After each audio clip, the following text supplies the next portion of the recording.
जिक्र कंदासीं अजमल सावंत केस जो। कराची में प्रोफेसर अजमल सावंत जे कातनि जी गिरफ़्तारी लाइ एहतजाजी मुज़ाहिरो कयो वियो। इन हवाले सां वधीक तफ़सीलदार रहियो आहे कराची मां धरती टीवी न्यूज़ जो रिपोर्टर बशीर मिर्जत। जी बेदर्दी सां बेॾो क़त्ल कयल जेको प्रोफेसर डॉक्टर अजमल सावंत हुयो उन जे कातलनि जी गिरफ़्तारी लाइ कराची प्रेस क्लब जा हथनि में प्ले कार्ड खणी एहतजाज कयो पियो वञे। अचो त हिते जेके मौजूद माण्हू आहिनि उन्हनि सां ॻाल्हि ॿोल करी त उन्हनि जो छा चवणु आहे। अजमल सावंत जे क़त्ल हिकिड़ी सोचल सम्झल साज़िश आहे, को अचानक या इतफ़ाक़ी न आहे। ऐं सम्झूं था त अजमल सावंत जो जेको क़त्ल आहे उहो कंहिं बिरादरी ऐं क़बाइली क़त्ल कोन्हे को, पर हीउ सिंध जे शऊर जो क़त्ल आहे। सिंधी माण्हुनि खे हिसाइण जे लाइ हिकिड़े तमामु ज़हीन ऐं इंतिहाई क़ाबिल ऐं पढ़े लिखे माण्हू जो क़त्ल आहे।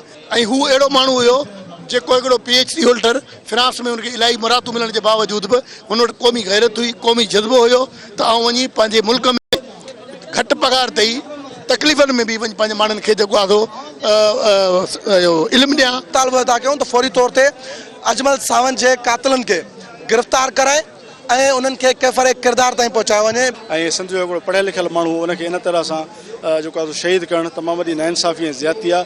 ऐं एतिरो टाइम गुज़री चुको, अञा ताईं जेके आहिनि कातिल उहे गिरफ़्तार न थिया आहिनि। ऐं सिंध जे इदारनि खे इन में तमामु घणो तहरीक वठी जेके क़बाइली जहिड़ा आहिनि उन ते कंट्रोल करणु खपे ऐं सिंध जे शऊर जी हिफ़ाज़त करणु खपे। ऐं सिविल सोसाइटी ऐं साञा वधि माण्हुनि खे इहा अपील थो करियां त महिरबानी करे सिंध में अमन अमान जी सूरत हाल खे बरक़रार रखियो वञे ऐं सिंध जे तालीम खे, सिंध जे तरक़ी खे सिंध जे तरक़ीअ खे रोकण में जेके साज़िशूं थी रहियूं आहिनि उन्हनि साज़िश खे नाकाम बनाए करे सिंध में जेको सो हर ॿार खे त हर नियाणी खे तालीम जे ज़ेवर सां आरस्ता कयो वञे।